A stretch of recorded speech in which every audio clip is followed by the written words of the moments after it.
पुणे में ना एक बहुत बड़े बदलाव की तैयारी हो रही है। हाल के चुनावों के ठीक बाद शहर के लिए एक जबरदस्त डेवलपमेंट प्लान सामने रखा गया है। और ये सिर्फ कुछ छोटे मोटे सुधार नहीं है, बल्कि ये पुणे के भविष्य को आप कह सकते हैं पूरी तरह से बदलने की एक कोशिश है। अच्छा, ये बदलाव कितना बड़ा है इसका अंदाजा इस रकम से लगाइए। 76,000 करोड़ रुपए से भी ज्यादा का निवेश, और वो भी सिर्फ इंफ्रास्ट्रक्चर प्रोजेक्ट्स के लिए। ये कोई छोटी मोटी रकम नहीं है, ये इतनी बड़ी है कि इससे शहर का हर पहलू बदल सकता है, हमारी रोज की जिंदगी से लेकर आने वाले कल की तरक्की तक। तो आखिर इस विशाल प्लान का मतलब क्या हो? इसे बेहतर तरीके से समझने के लिए हम इसे 5 खास हिस्सों में बांटकर देखेंगे। पहला, पुणे के नए प्रोजेक्ट्स हैं क्या? दूसरा, आम नागरिकों को इससे सीधे तौर पर क्या फायदा होगा? तीसरा, ट्रांसपोर्ट के मामले में कैसे एक नई क्रांति लाने की बात हो रही है? चौथा, एक हरे भरे और साफ सुथरे पुणे का विजन। और आखिर में हम बात करेंगे निवेश और विकास के भविष्य की। चलिए शुरुआत करते हैं इस पूरी बड़ी तस्वीर से और समझते हैं कि पुणे के विकास के इस नए अध्याय की नींव क्या है। अब यहाँ एक काफी दिलचस्प चीज देखने को मिलती है। 2017 में जो स्मार्ट पुणे अभियान शुरू हुआ था, उसका फोकस शुरुआती स्मार्ट सिटी इंफ्रास्ट्रक्चर पर था। लेकिन आज का जो प्लान है वो इससे कहीं ज्यादा बड़ा और इंटीग्रेटेड है। मतलब अब फोकस सिर्फ टेक्नोलॉजी पर नहीं, बल्कि पूरे शहर के बुनियादी ढांचे, नागरिकों की भलाई और आर्थिक तरक्की पर है। तो इन बड़े बड़े नंबरों से हटकर आइए ये देखते हैं कि इस प्लान से पुणे के आम नागरिकों की रोजमर्रा की जिंदगी पर क्या असर पड़ेगा। मतलब सीधे सीधे क्या मिलने वाला है। इस प्लान में आम लोगों के लिए कई सीधे फायदे हैं, जैसे कि 75 साल से ज्यादा उम्र के नागरिकों के लिए पीएमपीएमएल बस का सफर बिल्कुल मुफ्त, महिलाओं के लिए मेट्रो और बसों के किराए में छूट, और 500 स्क्वायर फुट से छोटे घरों के लिए प्रॉपर्टी टैक्स पूरी तरह से माफ। इतना ही नहीं, 30 साल से ज्यादा उम्र के लोगों के लिए मुफ्त सालाना हेल्थ चेकअप का भी वादा है।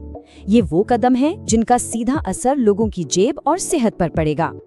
अब आगे बढ़ते हैं और बात करते हैं शहर की शायद सबसे बड़ी और सबसे ज्वलंत समस्या की, यानी ट्रांसपोर्टेशन की। देखते हैं ये योजना उसे कैसे हल करने वाली है। पुणे में रहने वाला या वहां आने जाने वाला हर शख्स जानता है कि ट्रैफिक जाम कितनी बड़ी रोज की चुनौती है। घंटों सड़क पर बर्बाद होते हैं और ये शहर की रफ्तार पर एक ब्रेक की तरह है। तो इससे निपटने के लिए ना एक मल्टी लेवल स्ट्रैटेजी तैयार की गई है। मतलब प्रॉब्लम को जमीन के नीचे से, सड़कों पर और शहर के चारों तरफ से हर एंगल से टैकल किया जाएगा। ये एक पूरा पैकेज है जो सिर्फ एक चीज पर नहीं, बल्कि पूरे ट्रांसपोर्ट सिस्टम पर फोकस करता है। आप सोचिए, बजट का एक बहुत बड़ा हिस्सा, पूरे 32,000 करोड़ रुपए सिर्फ अंडरग्राउंड सड़कों का जाल बिछाने के लिए रखा गया है। इसका मकसद है सतह पर, यानी ऊपर की सड़कों पर ट्रैफिक को कम करना। अगर ये कामयाब होता है तो ये सच में एक गेम चेंजर हो सकता है। और अच्छी बात ये है कि ये सिर्फ कागजी बातें नहीं है। कई बड़े प्रोजेक्ट्स पर या तो काम शुरू हो चुका है या फिर जल्दी होने वाला है, जिससे शहर की कनेक्टिविटी में काफी सुधार आने की उम्मीद है। जमीन पर काम शुरू हो चुका है, जो कि एक बहुत पॉजिटिव साइन है। लेकिन ये पूरा प्लान सिर्फ कंक्रीट और स्टील के बारे में नहीं है। इसमें पुणे को एक हरा भरा और ज्यादा सस्टेनेबल शहर बनाने पर भी बहुत जोर दिया गया है। इसमें पर्यावरण से जुड़ी कई बड़ी पहलें शामिल हैं, जैसे शहर की नदियों को साफ करना, सभी झीलों को डेवलप करना, पब्लिक जगहों को ग्रीन जोन में बदलना और ड्रेनेज सिस्टम को बेहतर बनाना, ताकि बाढ़ जैसी समस्याओं से बचा जा सके। ये शहर को रहने के लिए एक बेहतर जगह बनाने की दिशा में एक बड़ा कदम है।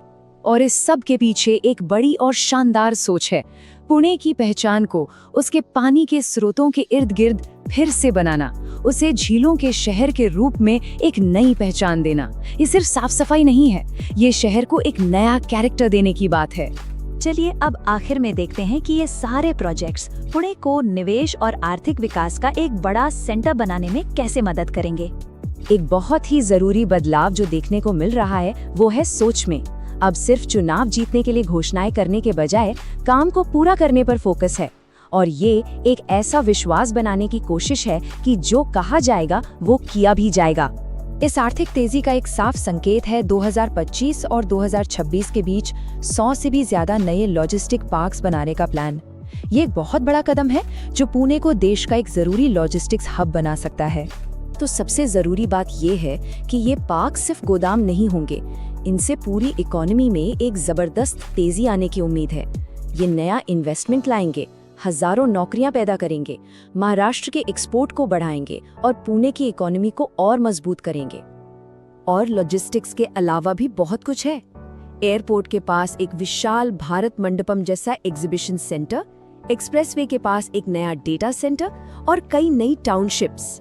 ये सारे प्रोजेक्ट्स मिलकर पुणे की आर्थिक लीडरशिप को और भी पक्का करेंगे। मतलब विकास चौतरफा हो रहा है।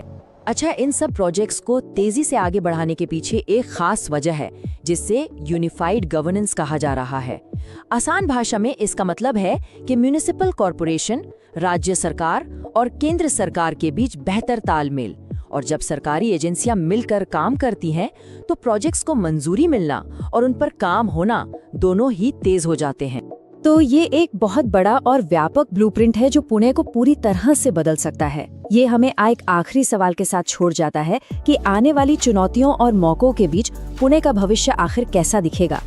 क्या ये योजना वाकई पुणे को एक वर्ल्ड क्लास शहर बना पाएगी? ये तो आने वाला वक्त ही बताएगा।